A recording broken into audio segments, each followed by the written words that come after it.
Hello, I'm Jamila Musayeva, an international social etiquette consultant and author of etiquette books, Etiquette, the Least You Need to Know, and Afternoon Tea Etiquette. If you would like to purchase one of my books or both of them, you can email me at info@jamilamusayeva.com and you'll get all the information about how to order the book. Today's video is dedicated to 5 a.m. Club, book by Robin Sharma. He's a best-selling author. His first book, The Monk Who Sold Ferrari, is probably the most sold-out book of all his book series. But the 5 a.m. Club is the one that I personally love a lot. I go back to rereading it oftentimes. This is the book that is often endorsed by a lot of business websites, a lot of business gurus, entrepreneur-to-bees, that this is the book that everyone must read in order to understand how to improve their morning routine. So as the title of the book suggests, the 5 a.m. Club, this book is just a guide that is packed with a lot of interesting quotes, practical advice, ideas about how one can elevate, improve the quality of the morning, and thus that will impact the way that your entire day unfolds. So before we start analyzing the takeaway lessons from this book, I want to share with you that while I was reading this book, there's one thought that would not leave me alone, and that was how many different languages, different cultures have an old saying or a quote or a sage saying about the importance of the morning, the importance of waking up when the sun wakes up or waking up when it's early to get all your work done. Please let me know in the comment section below where are you from, and try to remember an old saying in your own culture or language that speaks about the importance of waking up early. And since I am from Azerbaijan, I will share an Azerbaijani saying about the importance of waking up early. And that saying consists of two parts. It's a little bit debatable, one part, but the other one still remains true. And that is, those that wake up early and marry early win in life. With marry early, that part is quite debatable, especially given the modern day technology advancement in medicine. We're able to live longer and create family and procreate in much later stage in our life. Whereas with the waking up early, I think it's still very valid and relevant in today's world. There's actually a saying by Benjamin Franklin as well, that those that go to bed early and wake up early are the ones that are healthy, wealthy, and wise. So it is common across cultures and across different countries and languages, and the importance of waking up early is the core of this book. But it's now time to get into more details of what exactly Robin Sharma was talking about. So 5 a.m. Club was just a reminder of the wisdom of old days, about how it is important to wake up early with the sun and make the most of your morning while the rest probably of the world is still sleeping. I think the core idea of waking up early goes to the idea that when you are able to force yourself to get out of your comfortable warm bed, especially in the winter time, that you feel empowered. You feel like you can take over something, that you can control, that you can take charge of one part of your life. And then when you feel that much of empowerment in the early morning, it translates or it transfers to other aspects of your life. Some of the most successful people that we know in the world also admit to waking up at 5 a.m. But that is also, I think, partially because their schedule is so packed that they might not have during the daytime time to things that they want to do for leisure, as a hobby. So they make time in the early morning while the rest of the world is still sleeping. I think the idea that even though your schedule might not be as tightly packed as those that are booked for months in advance, it's good to incorporate the good habits of those successful people, because that will make you feel more successful, at least in one aspect of your life where you have full control over. The second core idea of this book is that spend the first hour once you're woken up wisely and consciously. And this is something that is actually I'm sure in your culture as well, you have a sort of a saying where, that refers to a person waking up on the wrong foot, which means that they have woken up maybe by surprise, maybe they didn't see a good dream and they woke up grumpy, maybe they didn't spend the first hour of their awakeness in a good environment, and hence that has influenced their whole day, so everything is going wrong. The first hour after you wake up and how you spend it will greatly affect on your general mood and on your general attitude towards your entire day. So that's the second core idea of Robin Sharma's book. And to support this idea, I want to quote Robin Sharma himself. He says, "The way you start your day dramatically influences how it unfolds." So if you think about it, you have control over two things in your life for sure, and that is the hour that you wake up. You can have, set your alarm. Even if you have to wake up at 7 to, let's say, get your kids ready to school, or you have a Zoom call scheduled, whatever it is, you can schedule your sleeping time an hour or two in advance, so you feel like you have control over this. And second, you have control over how you'll spend that hour, where you'll dedicate it. And Robin Sharma recommends his own formula for spending that 1 hour. So since that 1 hour after we've woken up is essential to the entire day, Robin Sharma suggests a formula, and he describes what we should do in that time. So we have 1 hour, which is 60 minutes. We divide it into 3 parts, 20 minutes, 20, and the last 20 minutes. In the first 20 minutes after you've woken up, you move. You do something with your body that makes you move, makes you sweat. You can choose whatever kind of activity you find useful or comforting or interesting or suitable to your body. So it's very important that you listen to your body. By the way, this is not something that he says, this is something that I suggest, that you have to do something that you personally like. For example, I love dancing. So once I wake up, I put on a little bit of music, I can do some dancing. So that way I know that my body is moving, but I'm also enjoying the process. It could be biking for you, it could be walking on a treadmill, just any kind of physical activity that will make your body move and make your blood circulate. The second part of that 60 minutes is to reflect. So the first 20 minutes you move, the next 20 minutes you reflect. And reflection can take a form of praying, meditation, planning, journaling, whatever it is that helps you collect your thoughts together, think or visualize your day, plan it ahead, organize it. I think personally for me, I use all different kinds of reflection exercises, so to speak. I don't just stick to one. So I'll pray a little bit, then I'll journal a little bit, and then I'll plan my day ahead. That helps me visualize the day in ahead and know what I'm getting into. I love this quote by Robin Sharma, and he says that things that get scheduled get done. And that is so true. Knowing from my own personal experience, I know that if I don't put something down in my notes, in my planner, I will forget by the end of the day to get it done. And only at the end of the day, I remember that I've forgotten to do it, and that thing will get postponed the next day and the next day until the moment that I put it down into my planner. I know for a fact that anything that I want to accomplish, if I put it down in my planner, I will get it done, but there is no fixed date as to when it's gonna get done. But for sure, all my big aspirations and dreams and things that I've accomplished, I've put them down into a notebook, and somehow they've all happened to me. I want to emphasize on this note that whatever you don't allocate time to, that thing will never find time for itself. So if you don't allocate time to reading, you will never find time for reading. If you never allocate time, let's say, to meditating or yoga or whatever it is, doodling, drawing, you will never find time throughout the whole day for it.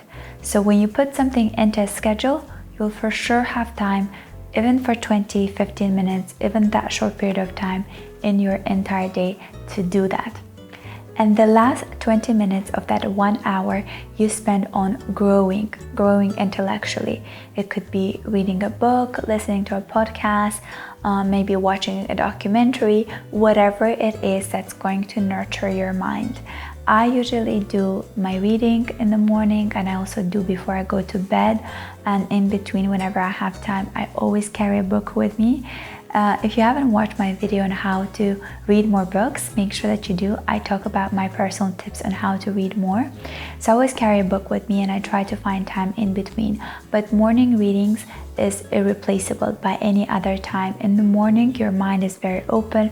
It's open to new ideas. It's sharper than by the end of the day. So spending that last 20 minutes on growing your mind, stimulating your ideas, new ideas, and nurturing it is very important. So if I were to bring out 2 core ideas of this book, that is, first, you have to join the club of the early risers. Wake up at 5 a.m. in the morning and spend that 1 hour from 5 a.m. to 6 a.m. and divide it into 3 parts. In that 20 minutes, you move your body. In the next 20 minutes, you do something to reflect. And in the last 20 minutes, you do something to grow your mind. So those were essentially the big ideas. But there were 4 other interesting lessons that I've learned from this book, and I also want to share with you. So the first essential lesson that I've learned from this book is something that I've also known before, but this idea gets reinstated here as well. That is keeping your environment clean. And that is about 2 aspects in your life. First, your environment as to your surroundings, but also to the people that surround you. Robin Sharma says the space that you inhabit influences the output that you produce. And he quotes George Orwell, and he says, who said, whenever you're creating beauty around you, you're restoring your own soul. And I believe in this 100%. I'm a huge advocate of cleaning my workspace before I get into the work mode. If you follow me on Instagram, you probably have seen some of the pictures that I share of my workplace, my work desk. I always ensure that I have fresh flowers at the table. I always make sure it's clean, it's spacious, it's not, overloaded with papers and books. I try to put a scented candle or some aroma sticks and create a kind of environment that I feel motivated to work in. And I think that it's not really about how much you have in terms of the financial abilities to create a beautiful space, but it is more about what you make with what you already have and how you can create beauty within your own space. And it's very important because it sets your mind into this mood of creating good things and being successful, being energized, which is very important when you're on your creative process. The second aspect about keeping your environment clean is about the people that you surround yourself with. And Robin Sharma says that don't underestimate the power of your associates. And you know how there's this saying that, tell me who your friends are and I'll tell you who you are. It's interesting that whenever we get into the circle of, whenever we surround ourselves with certain kind of people, we tend to get their energies and be on the same energy level and creative level as they are. So the people that you surround yourself is very important to your life quality in general. And on this note, I also wanted to add that please try to stay away from people that emotionally drain you. Your emotions, your energy is something that takes a lot of time to get restored. So if you are very frugal, with who you spend that energy and that emotions with, you will have more energy to spend on things that you love and things that will bring you success and things that will bring you the kind of life that you want to create for yourself. So be careful about the people that you surround yourself with.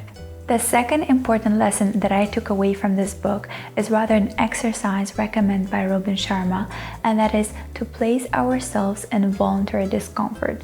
What he means by voluntary discomfort is an uncomfortable situation that is self-imposed. So you are doing it to yourself. It's not something that is imposed on you by others, by circumstances in life, by unpredictable situations where you're forced to feel some kind of uncomfort. It's the kind of discomfort that you are forming for yourself. That could be giving up sugar for some time, getting into cold showers, sleeping on a bare floor. So these are kind of exercises that create discomfort in you, but once you're able to overcome the sense, you feel like you have taken control over this situation. So this kind of discomfort helps you train your willpower, which we already know is something that can also be trained like a muscle, and also helps you build resilience in a long term. But the most important thing that this voluntary discomfort exercise will teach you is that it will change your own perception of yourself. Once you're able to overcome the sense of discomfort by creating for yourself these uncomfortable situations, and by overcoming them, you will have a more confident, powerful, resilient self-image. And self-perception is the most important thing. The way we see ourselves, we tend to live up to that image. So once you take control and you're able to withstand that discomfort in your life, you're going to be able to take control of other aspects in your life, and that will make you feel very empowered. The next important lesson to be learned is that habit installation takes 66 days, which is something different to what was earlier perceived as 21 days in order for a habit to become something that we do on the go. It actually takes 66 days. So if you start waking up at 5 a.m. for 66 days straight, then you'll be able to incorporate that into your daily life like it's nothing else. I really love this quote that says, "Whatever you find easy now was once difficult." And it made me think about how I thought about reading fast or typing fast when I was in middle school, how I admired people that were able to be really fast typewriters, those that read a couple of books in a week time, and I thought, how was that even possible? Because obviously at that age it was much more difficult to read fast. Nowadays, something that I found so difficult to do 15, 20 years ago is something I find super easy, and it applies to everything in life. Whatever you're doing right now really, really well, remember the first day that you started doing it and how difficult you thought it was. So keep that idea in your mind, and I assure you, try whatever new habit that you have for 66 days and you will no longer think of it when you're doing it. The next important idea in this book is 2x3 mindset, and what Robin Sharma means by that is if you want to double your income, you have to triple your efforts into two core aspects of your life: your professional growth or your professional capabilities, as well as your personal mastery. And how can you increase your investments? The way you can increase your investment is to triple your two important investment tools, and that is your energy and your time. Triple your energy and time on spending on things that will help you grow personally and help you grow professionally. By doing that, you'll be able to double your income and just overall improve the quality of your life. So the final lesson to be learned from this book is about the importance of getting the right amount of sleep. Though the book talks mostly about how one should wake up early in the morning, compromise on that early sleep that we love getting at 6, 7 a.m. It talks about getting early, but it also talks about that it's important to get enough amount of sleep. Before we used to think that it's from 7 to 8 hours, that was like a must for everyone, but now with the data on sleep, we know that it's very different from person to person. Different people have different sleep needs, so to speak. Human growth hormone that's responsible for our metabolism and our lifespan is produced when we're working out, so whenever we're exercising, but most of it, 75% of it, is actually produced when we are asleep. So sleep is essential for this hormone and that greatly influences our life quality. It's interesting that whenever we don't get enough amount of sleep, we tend to have a very low willpower over things that we're trying to resist. So let's say if you didn't get enough amount of sleep, it's most likely that you're going to eat that chocolate bar. It's most likely that you're going to go for that energetic drink. So it's very difficult to resist these kind of tempting things that might not be good for our health. So getting enough amount of sleep is important for making good choices, for having good amount of willpower that will overall impact our lives. So these were my final getaway lessons from this book. Please, if you've read this book, share your own thoughts on it. Tell me what were some lessons that you thought were very important to highlight. I love reading your comments. I love reading your feedback. Let me know what some other books you would like for me to make a review on, and I'll be more than happy to shoot new videos for you. Thank you, and I'll see you in my next video. Bye!